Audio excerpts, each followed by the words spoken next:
Organizational ethics has a strong correlation with organizational culture, including race, gender, and sexual orientation. So the knowledge about cultural facts and traits, awareness about your own culture and that of others, and specific skills associated with culturally rooted behaviors constitute what I refer to as cultural intelligence. Embracing pluralism requires the organization to internalize the cultural characteristics of multiple constituencies in which it exists and serves.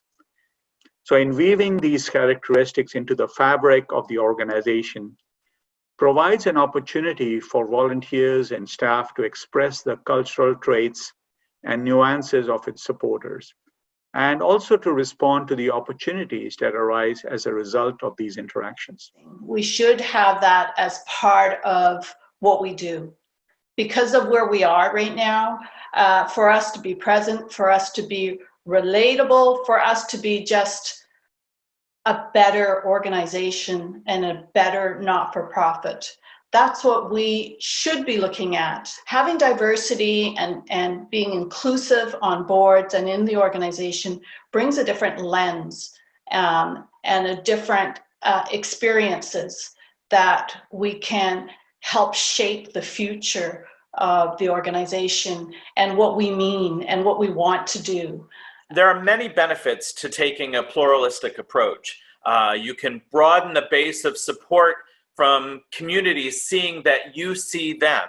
And we know that a growing base of support means more money for mission. You can also further the impact for your charity by having funders see that you have a broader impact on those that you're serving. You have the ability to garner external champions through your thoughtful consideration. There is the positive generation of word of mouth, that kind of advertising and endorsement that money just cannot buy. And while many communities have a long on-ramp before they create a loyalty to an organization, they also have a much longer life as loyal donors and contributors. So whether you're talking about new Canadians or various cultural organizations, the queer community, or perhaps those that are aligned with the interests of the disabled, all may take a while to ascertain whether or not you're truly committed to their community. But once they know that you're there, their commitment to you and their word of mouth supporting your efforts will go far. An obstacle is in the lack of knowledge of how to go about instituting pluralism. So some respond to this challenge by instituting what they call tokenism. That is a sprinkling of representatives of diverse constituencies they serve. Others embark on what they call diversity education, programs by hiring consultants to train the staff and volunteers on cultural sensitivities. The solution often lies in instituting two practices. The first is undertaking an unbiased review and audit of key interactions, such as those occurring between managers and staff hiring processes, selection of board members, cultivation of donors, and stewardship practices. The second is through building expertise and best practices to modify behavior, to accommodate various cultural norms, to have a capacity to manage the psychological challenges that arise when cultural knowledge is translated into action. Not taking this approach will actually showcase how we are not open-minded or not hearing what the public is telling us, and probably we're not hearing what our donors or the communities that we are engaging in want us to represent. All our donors and all our constituents come from different walks of life. So their experiences should be reflected in who we are as not-for-profits. I think it's time for us to take a look at how we communicate with the broader community in a very respectful way. People are more vocal about who they want to be associated with. So not-for-profits, any organization who doesn't embrace this change will be left behind. Some of the risks and challenges by not taking a pluralistic approach include too little of an understanding of who you're excluding or the relationships that you're not leveraging because your definition of diversity may be too narrow or too limited. Remember, there are visible and invisible diversities. And so some may not necessarily be readily apparent, but needing to think about all the communities to which you want to become connected is important. If you're not connecting with a diverse or pluralistic group of people, you may be perceived as exclusive, elitist, or offensive. One of the other risks of not taking a pluralistic approach is that you significantly narrow the pool of prospects from which you can actively seek support. Aga Khan Development Network is a great example of an international organization that operates in 30 different countries, which has embraced the pluralistic model in all its practices. So the AKDN brings together development agencies, institutions, and programs that work primarily in the poorest parts of Asia and Africa. So the fundamental characteristics of this model are threefold. One, by instituting representative community engagement approaches in identifying, designing, and implementing programs in communities where they serve. Second, by ensuring meritocracy and best practice as the guiding decision-making approach, such as practices for hiring staff, board members, and volunteer recruitment, budget allocation, and fundraising. And third, adopting key ethical foundations in furthering all its objectives. So the AKDN's ultimate goal is to nurture successful civil societies in which every citizen, irrespective of cultural, religious, or ethnic differences, can realize his or her full potential. People are going to want to choose where they give their philanthropic support to organizations that align with their ethics, align with who they feel they are, and where the community should be. The community, we know, has embraced multiculturalism. We look at certainly the West Coast where I am. It's a huge melting pot, and to not acknowledge certain communities and how certain communities communicate or their cultural differences is a mistake, and it's just not respectful. It doesn't show who your donor base is, and it's not going to help you grow your donor base at all. And if we ignore that, our revenue is going to shrink. We need to look at how do we reach out to the broadest audience possible in a very respectful way, and to make what we do, what the organization does, relevant across the board. And by doing that, we need to embrace that culture of inclusivity and diversity internally so that we can showcase that out.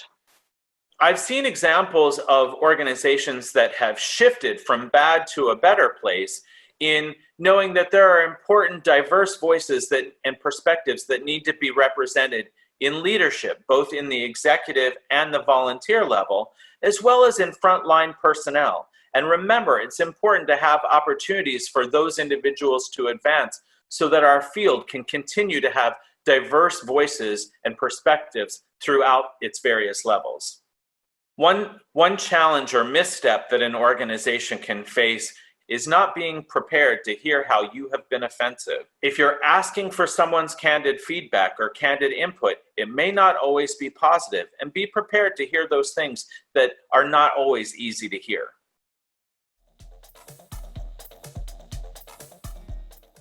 So by positioning your charity among your competitors and peers.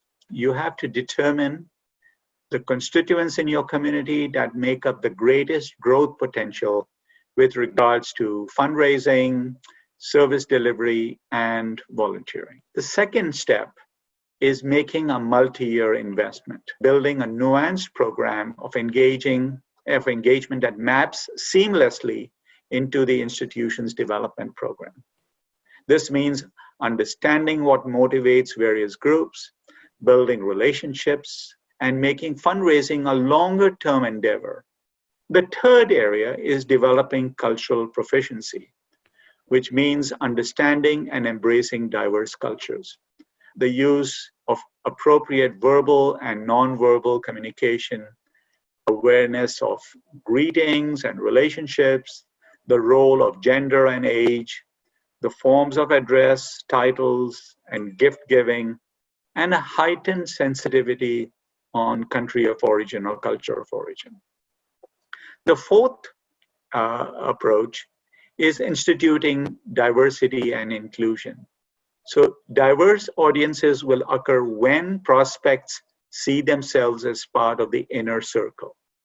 This implies development of best practice and seeking advice on engaging different communities, ensuring long-term commitment to the program, and importantly, understanding the culture of connectivity.